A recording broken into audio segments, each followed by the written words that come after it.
Sempre se diz, né? Um time, para se fazer realmente vencedor, tem que ter equilíbrio em todos os setores. E é assim que o Cruzeiro vem se apresentando nesse início de temporada. Equilíbrio. Esta palavra é a chave do Cruzeiro em 2011. Um ataque poderoso e uma defesa consistente, que estão fazendo a diferença. Super importante a equipe estar com essa consciência defensivamente bastante coerente, né? Eu acho que se nós estivermos muito bem atrás, com a equipe que nós temos, nós vamos estar muito mais próximo da vitória.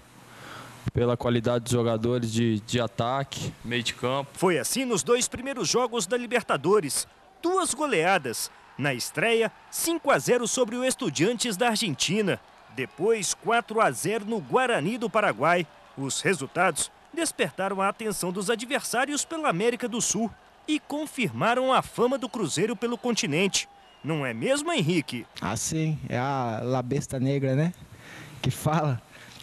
Eu acho que o Cruzeiro sempre entra dentro de campo para mostrar o seu valor. O ataque celeste é o principal responsável por espalhar medo entre os adversários. O Alisson é o artilheiro do time. Ele já marcou 5 gols na temporada, 4 só na Libertadores.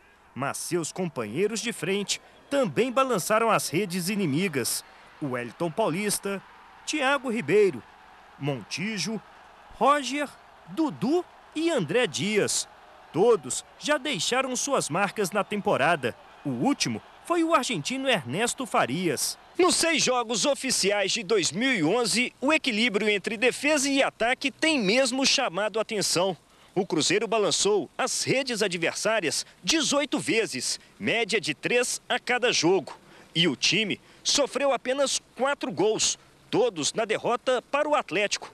Nas outras 5 partidas, a defesa do Cruzeiro saiu ilesa. A gente valoriza muito isso, pois a gente costuma falar porque o que nos ajuda muito a defesa é o ataque, o meio-campo, que nos ajuda a marcar e não deixar que a bola chegue sempre lá atrás. Então a gente enaltece o sistema defensivo e também lá na frente por estar sempre nos ajudando e começando a marcar lá na frente. A eficiência cruzeirense pode até espalhar medo entre os adversários e aumentar o respeito pelo clube mineiro.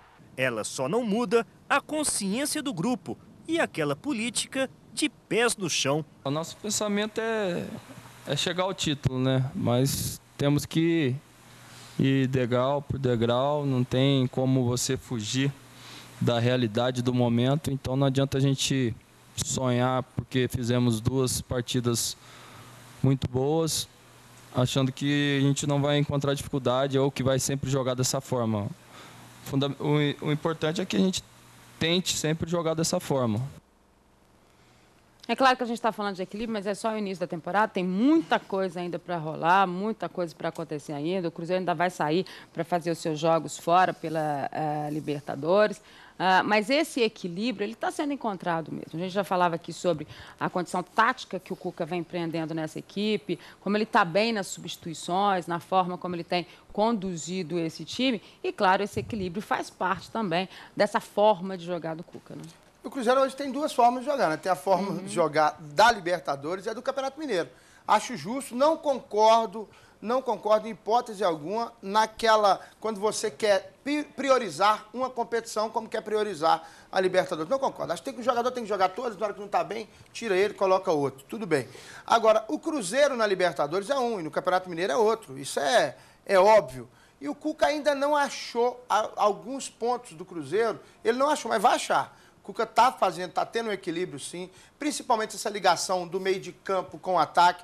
Perdeu o Gilberto, perdeu um pouco aquele contra-ataque que nós vimos no jogo contra o Estudiantes, um time que tinha um contra-ataque muito rápido, porque cai no pé do Gilberto, o Gilberto sabe armar, e muito bem.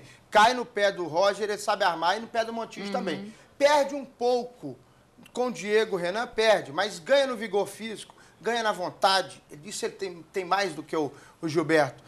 Mas perde um pouco na marcação, tanto que o Gilberto não vai tanto para o ataque. O Gilberto fica mais. Mas o Cuca está colocando os pingos nos is ali e com certeza vai achar a melhor forma do Cruzeiro jogar e o time titular também. Porque ele mesmo, acho que ele não tem o time titular na cabeça. Em alguns pontos, 2 ou 3 jogadores ali que ele falta definir. Talvez a principal dúvida dele seja efetivamente no ataque, né, Flávio? Acho que o Alisson hoje é titular e ali o companheiro dele, eu acho que ainda é o que o Cuca está pensando. Né? Ontem, inclusive, no jogo contra o time angolano, ele começou com o Farias, depois colocou o Ortigosa. Né? Tanto que o Ortigosa acabou fazendo São as observações do observações dele. Não acredito que ele vai colocar em Teófilo. O time começou ontem, no coletivo. Né? Mesmo porque também nenhum titular poderia treinar. Eu ainda continuo com aquele meu pensamento que alguns jogadores têm que ganhar ritmo de jogo. Principalmente o Vitorino. Ele tem que se entrosar mais, viajar. Né? Viagem para Teófilo de avião, 1 hora daqui lá de avião, essa coisa toda. Não vai apertar em nada. O Cruzeiro volta no próprio sábado. Então, acho que vai ter um domingo para descansar, para viajar segunda. Pode poupar, sim. Eu acho, Sérgio, que quem é que não está bem ainda fisicamente 100%? Aí sim, o jogador que pode correr um risco, tudo bem. O Cruzeiro, é claro que a Libertadores é mais importante nesse momento. Agora, poupar todo mundo, não concordo, não. Acho que o Cruzeiro tem que, para Teófilo Otoni, que o melhor que ele tem, digo assim, o melhor que ele tem em termos de condições físicas. O time, só para passar o time, então, do jogo treino de ontem, o Rafael, o Rômulo, de Carlos, o Léo e o Fabrício Carioca, o Leandro Guerreiro, o Everton, o Pedro Quem e o Dudu, o Thiago Ribeiro e Farias, depois entrou o Ortigosa. O Cuca certamente vai levar a equipe base que ele tem utilizado nessa temporada para o jogo contra o América de Teófilo Otoni, até considerando o que ele disse após a vitória sobre o Guarani do Paraguai. Ele sentiu que certos jogadores não podem ser poupados porque eles voltam abaixo do que vinham apresentando. E eu acho, e a gente até comentou, né, Edmar, que seria talvez o caso do Roger, que vinha muito bem nas partidas recentes do Cruzeiro, foi poupado contra o Ipatinga e na volta contra o Guarani não rendeu o que vinha rendendo. Então acho que o Vitorino deve realmente ter essa sequência, o próprio Roger deve começar jogando em Teófilo Otoni, pode pintar alguma novidade no ataque com o Alisson ao lado, de repente, do Farias ou do Thiago Ribeiro. Acho até que está mais para o Thiago Ribeiro, que tem jogado bem. E vamos só lembrar uma coisa, essa questão do equilíbrio do Cruzeiro no início da temporada. O time só perdeu uma partida. E foi justamente o Clássico, onde houve um misto da boa atuação do Atlético e de uma atuação irregular do Cruzeiro. Então o time está assim no caminho certo e mantendo esse ritmo, mantendo esse nível, tem tudo para dar certo. Então vamos lá, vou repetir mais uma vez a promoção das camisas. A partir de hoje está valendo a promoção das camisas do Fener, as camisas do Alex. Então preste atenção, 2 serão sorteadas para os seguidores do meu Twitter, o @TimarOliveira. 2 pelo e-mail, sorteio minasesporte@band.com.br, e uma camisa pelo Twitter do Minas Esporte, que é o @minasesporte_. Você vai mandar mensagens dizendo por que quer ganhar a camisa. A equipe do Minas Esporte vai escolher as 5 melhores mensagens. Dia 4 de março, a definição dos vencedores, aí mais uma super promoção para você. Então vamos lá ver como é que foi esse jogo treino que a gente estava falando, a formação diferente da equipe. Como é que será que o Cuca está pensando o time para o jogo contra o América em Teófilo Otoni, já que na sequência tem o Tolima na Colômbia? Neste jogo treino na Toca da Raposa contra o Santa Esperança de Angola, Cuca mostrou a base do time que deve enfrentar o América de Teófilo Otoni pelo Campeonato Mineiro. O treinador vai poupar alguns titulares, apesar de ter dito que a folga prejudica o ritmo de jogo deles. Tem jogadores que a gente vai sentindo que eles ganham uma folga e não voltam tão bem. Então, de repente, uma sequência é a melhor coisa que eles têm, né? E isso eu vou pensar bem. No treino, Ed Carlos e Léo formaram a zaga, Thiago Ribeiro e Farias o ataque. O argentino quer aproveitar os jogos do estadual para brigar por uma vaga entre os titulares da Libertadores. Sí, bueno, buenas tardes. Yo siempre trabajo para jugar de titular, ¿no? Desde que llegué aquí siempre creo en mis condiciones y bueno, siempre trato de hacerlo lo mejor para ganarme lugar. Na última rodada do Campeonato Mineiro, Cuca relacionou apenas 5 titulares para o confronto contra o Ipatinga. Fábio, Pablo, Marquinhos Paraná, o Wellington Paulista e o Alisson, que só entrou no segundo tempo. Mas desta vez, o prazo de descanso entre os jogos do Campeonato Mineiro e da Libertadores é um pouco maior.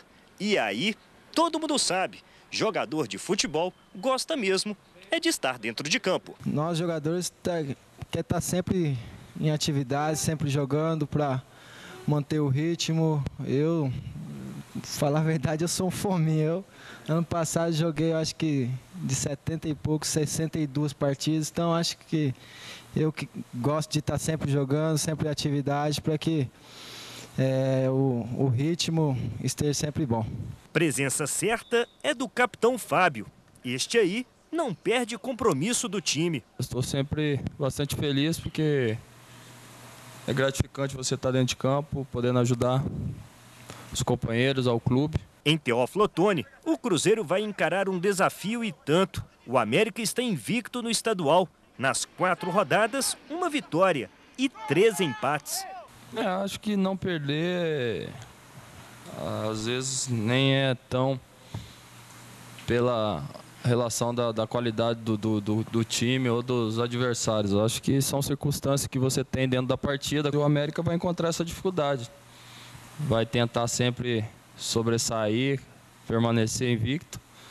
Mas o importante é sempre ter a consciência que uma hora ou outra, infelizmente, você sai derrotado. Você não pode ter uma postura de derrotado dentro do campeonato. América de Teófilo Otoni, que é o 6º colocado aí. Lá sempre é uma partida que não é fácil, né? Farias está merecendo uma chance? Eu acho que está sim. Não é pela boa qualidade do Farias, não. É pela má qualidade do Wellington Paulista. O Wellington Paulista, o centroavante, se alimenta de gols e ele tem o seu lugar no time fazendo gols. E o Farias fez gols, né? Agora, impressionante, né, Dimara, que lá tem segundo jogo que o Cruzeiro faz com a América de Teófilo Otoni. Só jogou o ano passado e esse ano. Sim, claro. Não havia feito o ano passado. Não tem história. Mas também o América de Teófilo Otoni subiu o ano passado também, né? Exato, mas há 61 anos atrás ele jogou contra outro lá de Teófilo Otoni, que era o Atlético. Lá tem Atlético, tem América, só não tem Cruzeiro lá. O Cruzeiro está indo para lá, por isso que... Porque o ano passado quem jogou lá eu foi o acho até que o Farias deveria jogar, porque quem viu o Tolima, nós vimos ontem, né, Dimar, o Tolima jogar contra o Estudiantes, como bate o time do Paraguai. Mas bate muito, aliás, o time da Colômbia. Bate muito. E o Farias, né, esse menino, o Vitorino, o próprio Montijo, são jogadores que estão acostumados a esse tipo de jogo duro, jogo violento. Bota violento nisso. E não se intimidam. Então, acho que para o jogo contra o Tolima, o Cruzeiro deveria começar assim, com o Átio e com esse menino, né? Com o Farias. Exatamente, porque lá não vai ser fácil. O campo é ruim, o estádio lá não dá a menor condição, né? O time bate muito. O time precisa da vitória de qualquer jeito. Vai ser uma guerra na Colômbia. Eu não gosto do futebol do Farias, já falei isso aqui várias vezes. Mas acho até que ele merece uma oportunidade, porque, como lembrou o Serginho, o Wellington Paulista não vem de uma boa sequência de jogos. Então, nada mais justo do que dar uma chance ao Farias para que ele possa mostrar na equipe do Cruzeiro que mereceu ter sido contratado. Agora, outra observação sobre o argentino. 2 anos e meio em Portugal, 6 meses no Brasil, e até agora não fala português direito. É brincadeira também, viu? Porque eu não entendi quase nada do que ele falou na entrevista coletiva. A gente vai colocar caracteres. O Montijo já está muito menos tempo aqui, você entende tudo que o Montijo fala. Está precisando fazer isso. Tem gente que tem mais dificuldade, né? O Estudiantes venceu o Tolima ontem por 1-0, a gente teve a chance de acompanhar a partida. O Tolima até não jogou tão mal assim, né? O Estudiantes teve um pouco mais de sorte, eu diria. Estava jogando em casa, enfim. Mas mal fisicamente, né, muito mal fisicamente. Agora, eu vou te dizer, que jogo perigoso do Tolima em relação à forma violenta como ele pratica o seu futebol. É assustador. O que mais teve foi falta. Então, a diretoria do Cruzeiro tem que começar a fazer a pressão na Conmebol. Na questão da arbitragem. Um juiz de pulso. Não pode ser o Oscar Ruiz, porque é o colombiano. E o Cruzeiro vai jogar contra um time colombiano, então aí não pode. Mas tem que ser um juiz de pulso, porque aquele que deixa o jogo correr, aí o jogo fica ruim. 4 vezes parou ontem em virtude de tumulto entre os jogadores. Fica ruim para o time mais técnico. E o Cruzeiro é o time mais técnico. O Cruzeiro é bem melhor do que o Tolima, não tenho dúvidas disso. Só que na Libertadores tem muito artifícios que os times usam, principalmente argentinos, os paraguaios, os uruguaios. E agora esse time colombiano aí também está usando esses artifícios. Só aproveitar, Dimar, para esse jogo de sábado contra o América de Teófilo Otoni, como não estaria aqui amanhã, só mandar um abraço para Teófilo Otoni, que vai usar uma camisa diferente no sábado contra o Cruzeiro. É uma camisa promocional, foi feita ali uma venda do espaço na camisa do América de Teófilo Otoni, para que os torcedores estampassem suas fotos 3-4. Algo parecido com o que o Corinthians fez igual, no ano né? passado. Aliás, igual ao que o Corinthians fez. Mas vai ser uma camisa diferenciada para essa partida. Eu estou até curioso para ver como é que vai ficar a camisa do América de Teófilo Otoni, cheio de fotinho 3x4 dos torcedores. Bacana, hein? Intervalo rapidinho, já então a sequência do Minas Esporte. E aí a gente vai acompanhar o Matemática em Campo. Não sai daí, olho no Minas Esporte. Olho na Band. Boa tarde a toda Minas Gerais. Boa tarde especial para Pitangui, Monte Alegre, São Sebastião do Paraíso. Muito bom estar recebendo você aqui na tela da Band. Atlético vence IAP de virada, faz 3-2, mas não foi suficiente para evitar o segundo jogo. Pereirinha e companhia vão estar na Arena do Jacaré na próxima quarta-feira. Arbitragem confusa, mas vamos combinar, né? O Atlético jogou mal na primeira etapa. Diego Souza e a negociação com o Vasco. América vai aproveitando a semana, muda esquema para enfrentar o Galo no domingo. Cruzeiro e o América de Teófilo Otoni. Como será o time? Quem pode ser poupado? Vamos receber os nossos comentaristas de hoje. Boa tarde, Serginho. Boa tarde. Flávio Carvalho. Boa tarde. Fábio Pinel. Boa tarde. Então vamos lá, né? Conferir o que rolou para IAP e Atlético lá no Maranhão.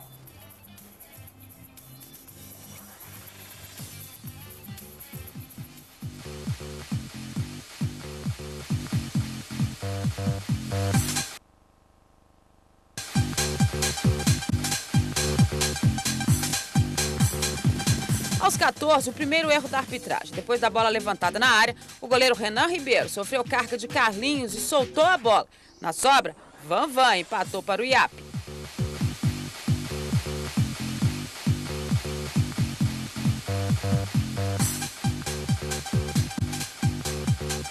Aos 37, o lance mais polêmico. Depois da bola lançada na área para dois jogadores do IAP, um deles em posição legal e o outro impedido, o assistente apontou a posição irregular e o árbitro paraense Andrei da Silva apitou.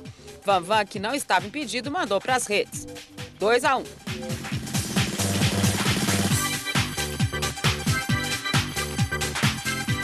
Segunda etapa, com 40 segundos, o Atlético buscou empate. Ricardinho lançou Diego Tardelli, que bateu na saída do goleiro. Aos 31 minutos, Ricardo Bueno, que entrou na segunda etapa, dominou de fora da área e chutou para fazer 3-2.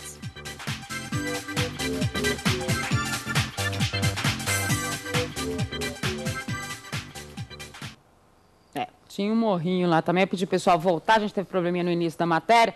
A hora que tiver ok, me avisa que eu vou pedir novamente.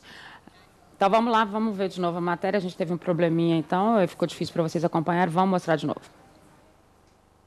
No começo do jogo, o Atlético deu a impressão que dominaria a partida. 6 minutos, Magno Alves achou Renan Oliveira livre na área. Dominou e bateu no canto para abrir o placar 1-0.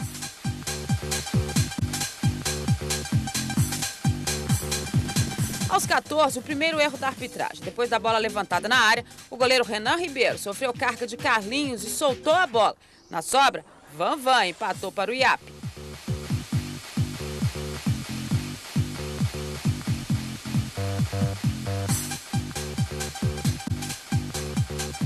Aos 37, o lance mais polêmico. Depois da bola lançada na área para dois jogadores do IAP, um deles em posição legal e o outro impedido, o assistente apontou a posição irregular e o árbitro paraense Andrei da Silva apitou.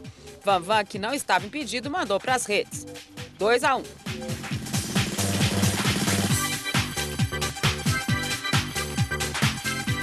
Segunda etapa, com 40 segundos, o Atlético buscou empate. Ricardinho lançou Diego Tardelli, que bateu na saída do goleiro. Aos 31 minutos, Ricardo Bueno, que entrou na segunda etapa, dominou de fora da área e chutou para fazer 3-2.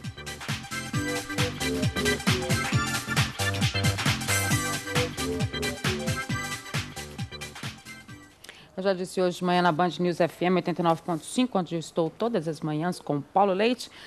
O seguinte, os erros da arbitragem, realmente a arbitragem... e aquela história, né? Esse Copa do Brasil tem suas novidades em termos de arbitragem também. A gente ainda dizia aqui ontem desconhecer o trabalho do Andrei da Silva e Silva em termos de arbitragem nacional. Ele realmente teve os erros aí que a gente mostrou, mas nada justifica a forma como o Atlético atuou no primeiro tempo. Eu acho que o Atlético foi muito mal, o próprio Dorival disse isso na saída do primeiro tempo, mesmo depois de ter ido reclamar no meio de campo. O Atlético precisava ter...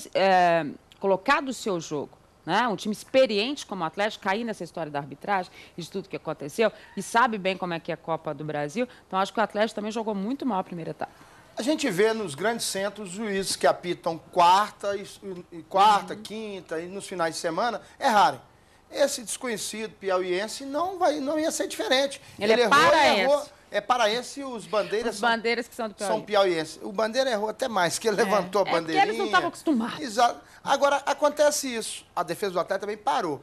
Esse lance é um lance confuso, mas eu particularmente, acho que deveria ter dado o impedimento. Por quê? Porque os dois participam do lance. Ele faz menção de ir na bola e a defesa para.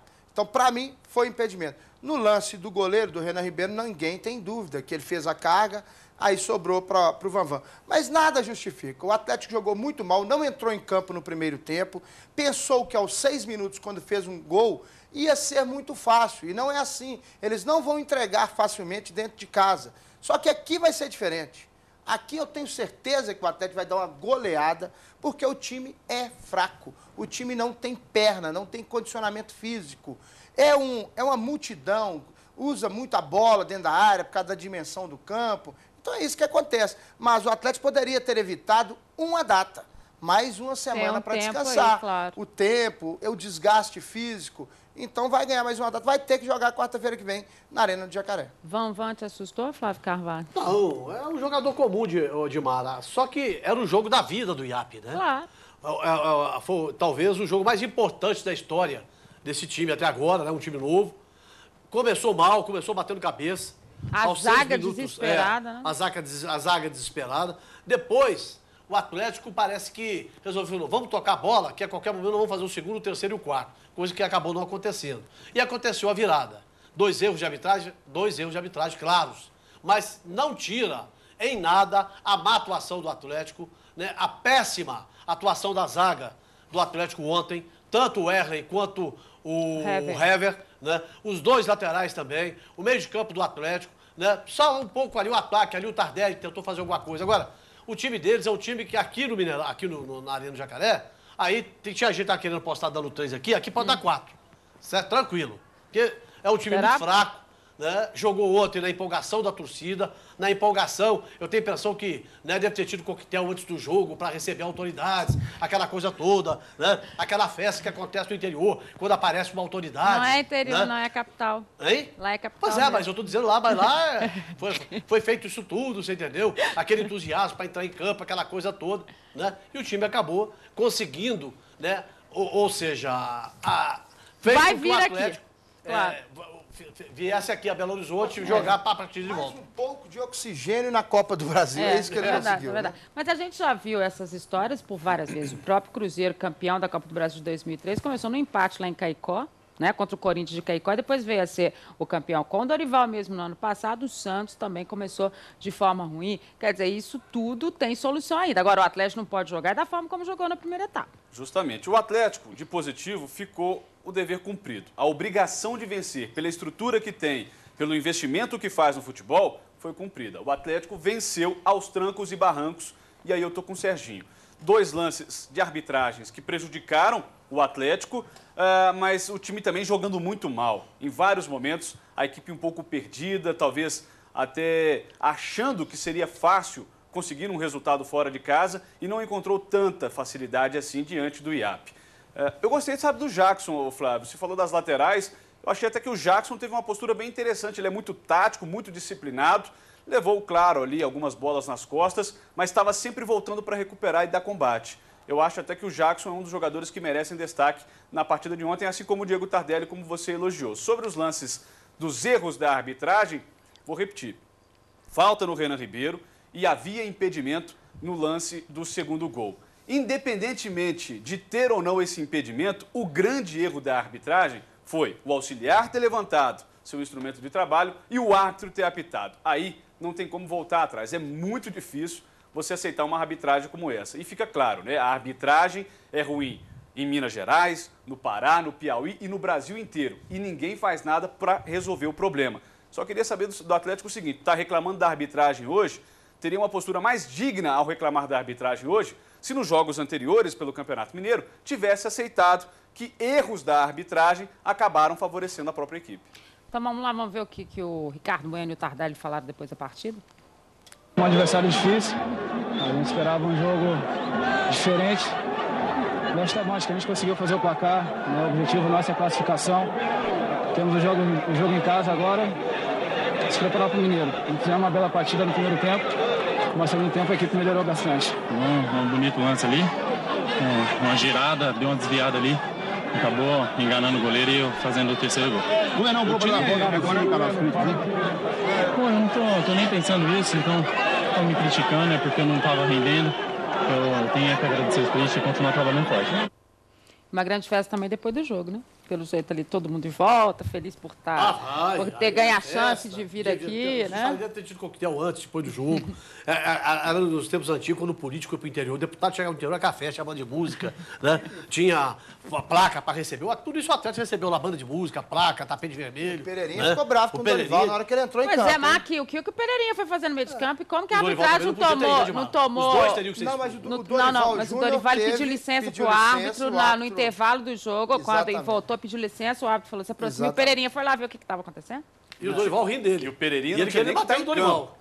Vamos deixar isso bem claro. O Pereirinha não tinha nem que estar em campo. O presidente ele é presidente. O presidente não é credenciado para estar ali dentro do campo durante... Está no túnel, está onde os cronistas esportivos ficam ali na pista. Ele vai dar sorte que ele poderá vir a Belo Horizonte, porque não será julgado a tempo de sofrer uma suspensão pela CBF. Mas ele não podia estar lá também, não. Mas ele é político, é presidente da Câmara, precisava aparecer. Isso é outra coisa também que não deve ficar dentro de campo. Político, foi meio misturado. Eu te garanto que hoje os jornais de lá dão a ele o título de herói, porque entrou, porque brigou, porque não deixou o juiz roubar no segundo tempo, essa coisa toda. Então... ele roubou foi no primeiro. 100% de aproveitamento para o Atlético, né? Uma das equipes aí, acho que são 2 equipes no Brasil, né, que estão com 100% de aproveitamento nessa questão toda. Agora, o Atlético tem uma situação que é essa história de ter que sempre ir buscar o resultado, né? Isso já está ficando... Uma hora, o Dorival já falou sobre isso, uma hora essa história não vai acontecer. Né, do ir buscar o resultado. Então, o Atlético também precisa se equilibrar mais aí, né? O Atlético tem feito bons jogos, né, Dimara? Principalmente no jogo... 5 vitórias consecutivas. Principalmente no jogo, no clássico, no jogo contra o Cruzeiro, onde saiu perdendo, buscou, virou no primeiro tempo e depois, no segundo tempo, o Cruzeiro veio com mais ímpeto e o Atlético soube usar os contra-ataques e fazer os gols. O Atlético está usando, sim, talvez do seu banco, talvez não, do seu banco, do grupo que o Dorival tem na mão, e está buscando esses resultados. Só que vai chegar uma hora que não consegue buscar, principalmente quando os adversários estiverem melhor fisicamente, mais bem preparados. Aí fica mais difícil. Mas o Dorival Júnior, ele sabe lidar com isso e ele está também... Ele está vacinado contra essas coisas. Ele vem falando repetitivamente que não deve sair atrás. O time do Atlético fez um gol ontem e pensou que o jogo estava ganho. E não poderia ter voltado, recuado o seu time e aguentar a pressão, principalmente num campo quando as dimensões são bem menores. Então vamos ver o que aconteceu com o Ipatinga, porque na estreia do técnico Guilherme, o Ipatinga venceu o Rio Branco, lá no Espírito Santo. O time mineiro conseguiu o gol em uma jogada de bola parada. O volante Léo Medeiros, em cobrança de falta, marcou 1-0 aos 20 minutos do primeiro tempo. Segundo jogo, próxima quarta-feira, dia 2, em Ipatinga. Estreou bem o Guilherme, eu estava rindo, que o pessoal disse, ele está sofrendo a maior pressão. Eu falei, mas só tem 2 dias que ele está em Ipatinga. Ele está sofrendo muita pressão. Eu acho que não deu tempo nem dele ver a pressão ainda, nada. Acho que ele não teve tempo nem de treinar, porque ele chegou segunda-feira, viajou na terça. Ele fez 2 treinamentos. Né? Pois é, mas é muito pouco, né? É muito pouco. Agora, o time de Ipatinga não é ruim no papel. É isso que eu ia falar. Não é ruim no papel, tem bons jogadores. O time do Ipatinga, eu acho que passa fácil por esse time aí, lá no Ipatingão, tranquilamente, no Rio Branco, né? E nós estamos aí, os 3 mineiros praticamente classificados. O Uberaba já está lá, o Atlético não vai deixar escapar aqui, e acho que o Ipatinga também não deixa escapar do Ipatingão. O time do Ipatinga hoje tem 4 atacantes. Daniel Moraes, que esteve aqui, Alex Mineiro, que foi contratado. Alessandro e Joãozinho. 4 atacantes. Machucado, né? Mas são 4 atacantes que estão lá e 4 atacantes que passaram por grandes clubes. Tem experiência. Tem Léo Medeiros, né? Tem Marinho Donizete, tem Ranieri, tem Bruno no gol, tem o Luizinho na lateral direita, tem o Radar. Então, é um time que no papel... Em outros momentos do Ipatinga se apresentaram bem. Não dá pra, realmente esse questionamento existe. A gente não sabe como que o Ipatinga está nessa situação no Campeonato Mineiro. Eu conversei com algumas pessoas lá do Vale do Aço e me disseram o seguinte, salários atrasados, né? o presidente Itair Machado, às vezes, não se faz presente. O Itair Machado, conheço muito bem o Itair Machado, ele sempre está ali, mas dessa vez ele está sumido até da gente. Impressionante. Nós estivemos com ele na Arena do Jacaré, no jogo do Cruzeiro. Cruzeiro e Ipatinga. Cruzeiro e Ipatinga. O último antes do Guilherme assumir, e ele dizia que está acreditando que tem trabalhado, mas que ele também não está achando aonde é que está esse erro todo. Ele vem assim desde o ano passado. Na Série B, o Ipatinga, eu sempre falei, não, tem time para não cair. Aí deu aquele sufoco de perdendo, depois voltou, teve fôlego, e na reta final não teve condição, caiu. O Ipatinga ele está na Copa do Brasil, mas tem uma equipe que me preocupa mais dentro do futebol mineiro, Serginho, que é o Democrata de Governador Valadares. Porque o Democrata de Valadares já tem 5 jogos no Campeonato Mineiro, antecipou uma partida da 8ª rodada, fez 4 partidas em casa e não venceu nenhuma. Tem apenas 2 pontos e ainda enfrenta Cruzeiro e Atlético. Eu acho que o Democrata, sim, tem que ter até mais atenção do que o próprio Ipatinga, se quiser alguma coisa dentro do Campeonato Mineiro. É porque o Ipatinga enfrenta ainda o Atlético, né?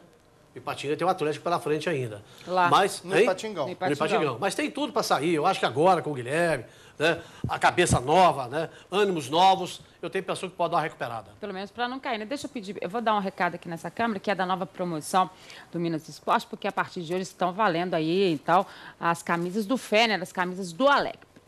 Preste atenção, serão 2 sorteadas para os seguidores do meu Twitter, o @DimarOliveira. 2 pelo e-mail, sorteiominasesporte@band.com.br, e uma camisa pelo Twitter do Minas Esporte, o @MinasEsporte_.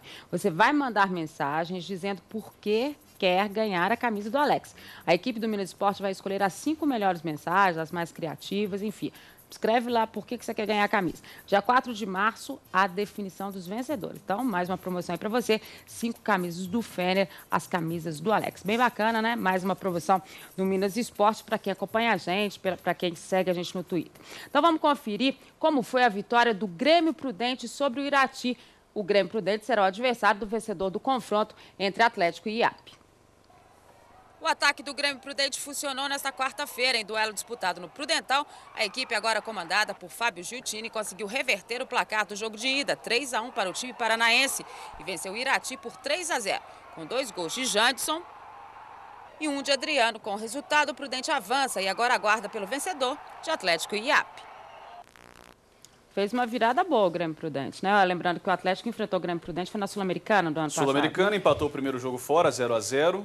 Não, tu perdeu 4-0 fora. Não, empatou o primeiro jogo. Não, isso é Sul-Americana. Sul-Americana. Empatou e não, ganhou de 1-0. Lá que ele perdeu de 4-0 lá. A gente tá falando de Sul-Americana e mata-mata. Ele mata-mata. perdeu de 4-0 no Brasileiro. Ele empatou lá de 0-0 e ganhou de 1-0, gol do Ricardinho nos minutos finais. Então, quer dizer, é um adversário que ele já conhece. Teve algumas modificações, passou por algumas modificações. Tá mal no Campeonato Paulista. Tá na zona de rebaixamento, é um time horroroso. Ele era ruim, agora ele tá pior ainda, entendeu? O Atlético passando, o Atlético não pode ter dificuldades pelo Grêmio Prudente. Agora, eu acho que o que surpreendeu ontem na Copa do Brasil foi a derrota do Botafogo, né? Eu acho que isso aí... Perder para o River Plate do Sergipe, e eu vi o jogo, porque ele foi antes do jogo do Atlético. Meu Deus, que jogo ruim, tanto do Botafogo quanto do próprio River Plate, que achou um gol ali já nos minutos finais. Vai para o Rio de Janeiro jogar contra o Botafogo no Engenhão e realmente decepcionou a equipe do Joel Santana, que já não vem bem também no Campeonato do Rio de Janeiro. Mas o Botafogo do Rio decidiu o título, perdeu nos pênaltis. Eu tenho a impressão que aquele envolvimento, aquele clima de decisão do Rio de Janeiro...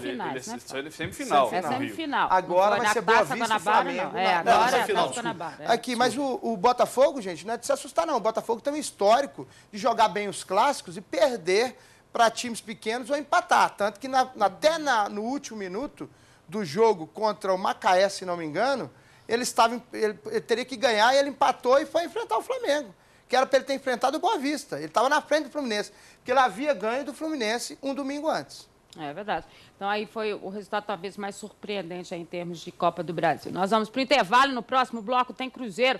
Equilíbrio da equipe de Cuca. Jogo-treino com formação bem diferente. As observações do treinador. Não sai daí. Olho no Minas Esporte. Olho na Band. Essa semana, sem dúvida nenhuma, a Copa do Brasil, as suas peculiaridades, tudo chamou atenção. Matemática em campo, na tela da Band.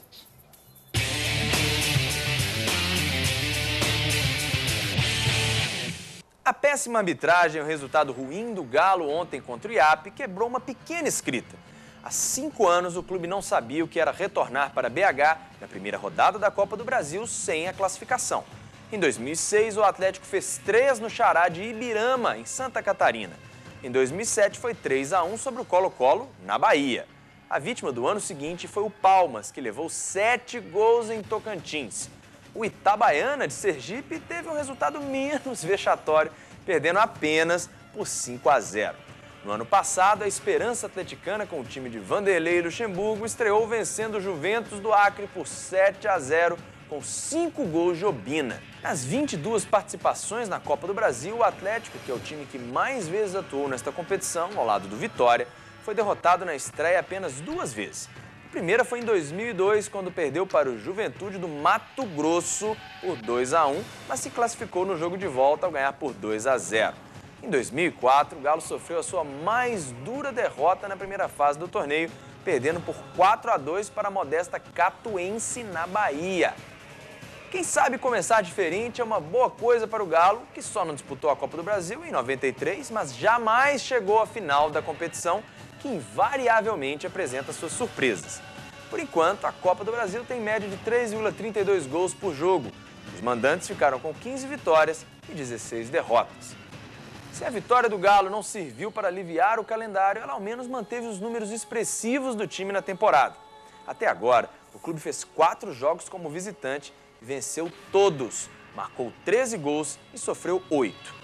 Dorival, de fato, ainda não encontrou um equilíbrio ideal entre ataque e defesa, algo até comum em seu trabalho, que faz times agressivos, com ataque muito produtivos e defesas um pouco mais vulneráveis.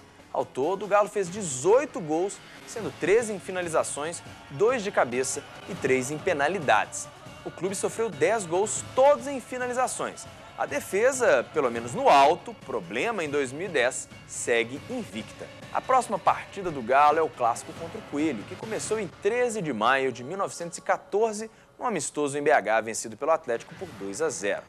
Reinaldo, com 19 gols, é o artilheiro do confronto, que já teve 381 partidas, com 186 vitórias alvinegras, 94 empates e 101 vitórias americanas. 660 gols marcados pelo Galo e 482 pelo Coelho. Será que o Atlético de Dorival Júnior mantém os números? Até o próximo Matemática em Campo.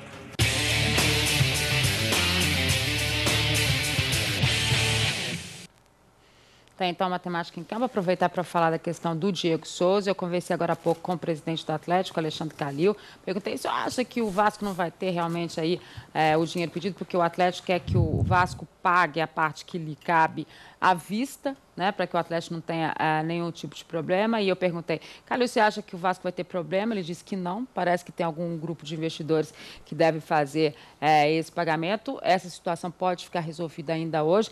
E depois o Calil vai vir a público explicar efetivamente por que ele está liberando o Diego Souza, se concretizar essa situação, que acho que tem que ser franco, tem que ser claro nesse momento, e porque o torcedor merece essa resposta. Né? Que ele vá com Deus e seja feliz no Vasco, né? Se assim for o seu desejo, né? Vá com Deus, que aqui ele não está jogando nada. Eu falei aqui, depois do jogo que ele entrou, no último jogo do Atlético, entrou, parece que não entrou em campo, está jogando sem vontade, a gente nota isso nele, né? Parece que ele não está feliz aqui em Belo Horizonte. Já no Palmeiras, no ano passado, ele não esteve bem também. Então, olha, acho que vai tarde. A minha impressão é de que Diego Souza não quer mesmo permanecer no Atlético. Foi mal no Clássico quando entrou, não entrou bem contra o Guarani, e aí a gente tem que dar o braço a torcer ao Vanderlei Luxemburgo, quando no ano passado ficou evidente a situação de que ele não queria a contratação do Diego Souza e ela havia sido bancada pelo presidente Alexandre Calil. Então, vamos aguardar aí as próximas horas a definição de toda essa situação. Minas Esportes de hoje vai chegando ao final. Boa tarde, Serginho, Boa tarde. Flávio Carvalho, Fábio Pinel. Boa tarde. Você vem aí o Minas Urgente com o Paulo Leite. Na sequência tem a Bianca Laje, tudo de bom. Super tarde na tela da Band. Fica com a gente tem sempre o melhor. Eu volto amanhã às 12h30.